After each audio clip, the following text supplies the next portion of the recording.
Alright, it seems like Ktuluflux just won his first game, so congratulations. I thought I'd just do a short video covering the game, so that Ktuluflux and others may benefit just slightly from a couple of points that could be made.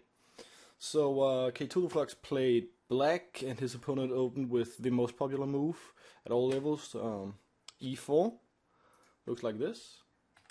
And they went into a symmetrical variation here. This is something like a French defense, and I kind of like this opening for a beginner because it does not commit too much, and sort of it's a pretty good idea just to keep things conservative and under control so that you don't have to calculate too precisely in the opening.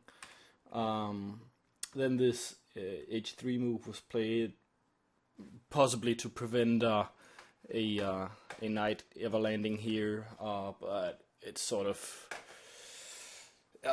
it's a bit too slow.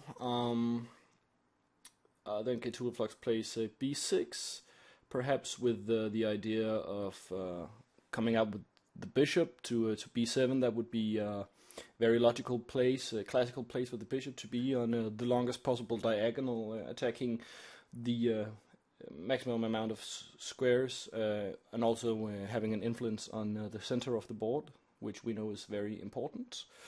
As the game turned out, however, this did not happen, because Ktuluflux violated a principle here, a basic principle of chess. In the opening, is that you should not move the same piece twice unless you have a very good reason. And the reason that we have this principle is that you should, instead of moving the same piece over and over again, you should develop your other pieces so that you could get sort of a positional advantage, having your pieces on better squares than your opponent. So here, his opponent, the white player, should simply just have captured like that, giving sort of an awkward-looking pawn structure for black, and having a slight advantage to white. Anyways, instead he played bishop out here, trying to develop his game, and Ktuluflux played c5, which first of all violates a basic principle that you should not move too many pawns in the opening. Nimzowitsch said a maximum of 3 pawns in the opening, and here we have moved 4 pawns. Also, and maybe even more important, is that now all these pawns are on dark squares, which leaves a lot of light squares undefended. And that could be problematic later on, because now the light squared bishop has a really tough job defending all these light squares. Luckily for Ktuluflux, the white player was not able to take advantage of this weakness, because he played the absolutely horrible move from a positional point of view. He allowed his bishop to be captured by the knight. You can see that the knight is able to capture the bishop like this, which Ktuluflux should have done immediately. Instead, he developed his bishop, which is a reasonable move, but it allowed white to get rid of this threat of the knight capturing the bishop. He, however, did not do this, and now there was this exchange, and I will say that this benefits black, because even though this could be considered, this light square bishop could be considered white's bad bishop, it still neutralizes some of the weakness of these squares here, which are kind of weak. And what do I mean with bad bishops? If you don't know that term, it means that this bishop here, the light square bishop, were sort of hemmed in by this pawn structure, while the dark square bishop was not hemmed in, making the dark square bishop of white his good bishop, making making his light square bishop his bad bishop. So after the queen recaptures here, black has a decent game, a decent position. He kicks the knight, reasonable move, and here the knight moves back, maybe unnecessary, maybe black should have focused more on maybe getting the bishop on f8 out and getting castled, but nevertheless it's okay. Here we see sort of overcommitment, overstretching himself, not really focusing on getting castled, connecting his rooks, and having a sort of a safer position before going on with the attack. I think that you could safely say that it's too early, and that attacking from this position is not justified because the black position is simply not solid enough. So quite an advantage to white here. But luckily he's sort of an amateur and does not know sort of the positional principles required to take advantage of this.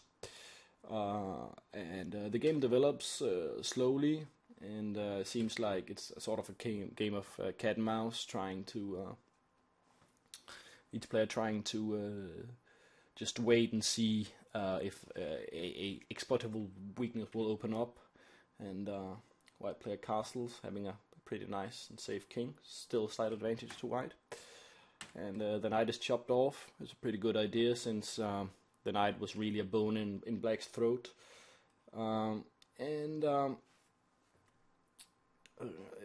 Black presses on with the attack, but I think it's premature. I think black should have considered the safety of his king and the development of his bishop and the connection of his rooks before proceeding with the attack. And here we see the first blunder, where the bishop sort of blocks the defense from the rook on the pawn, which is taken advantage of immediately. So white is now a pawn ahead for no compensation. So pretty big advantage to white here. And now the queen comes into the game, but still with sort of an advantage to white. And this sort of cat and mouse play continues with a this move was not a good idea for white, because now black simply seized the opportunity to simply just capture this pawn, equalizing the position. Also now this rook is on a open file, and attacking a backward pawn. So now the position should be more or less objectively equal. And white blunders again, allowing the bishop to simply capture this pawn on e4. Black, however, plays a kind of bad blunder, allowing simply his bishop to be captured for no compensation whatsoever, and now white now has a huge advantage. But this is beginner's chess, so blunders are expected. Simply calculation error from black. It seems like black really has a hard time figuring out a plan now, and just plays another blunder. Queen can just come in and capture here, but now the rook enters the game. But here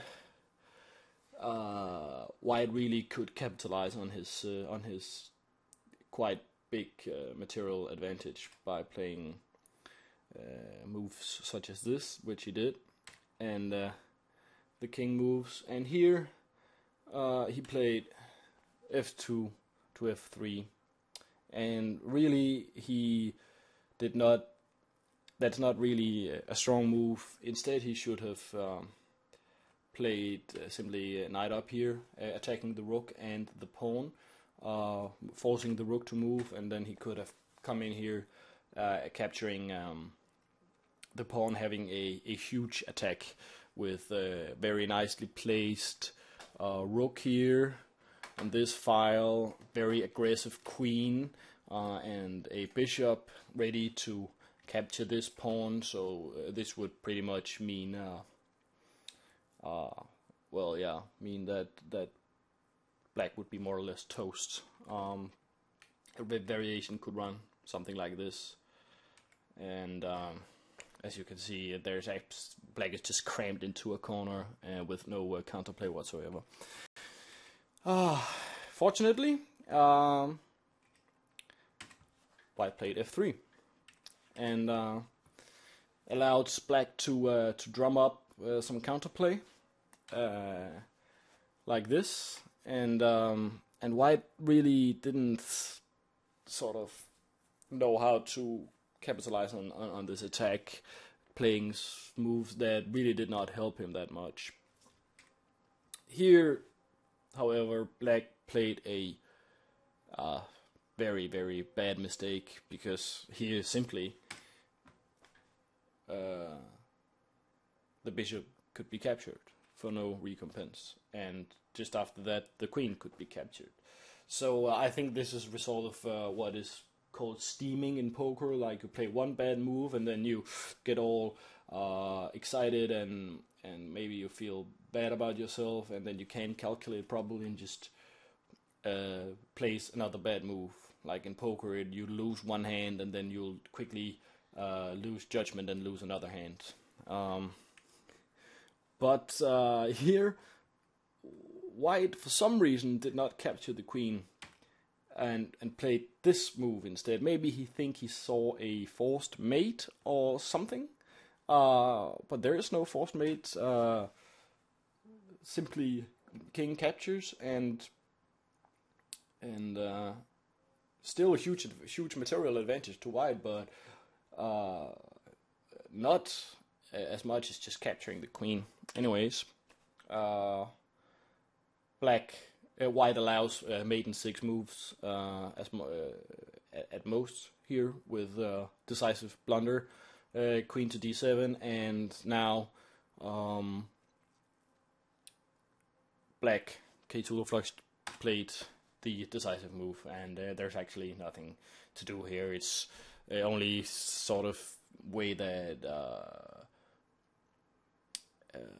that white can prolong the game is by playing ridiculous moves such as the rook up here or the rook up here, but that would just be captured, and the queen here on d7 has no real route into to get to black's king, so there's no checks, because, for instance, for instance, queen to e7 is not possible, and he tried this move, but after king here, it's very obvious that there's absolutely no way to prevent queen to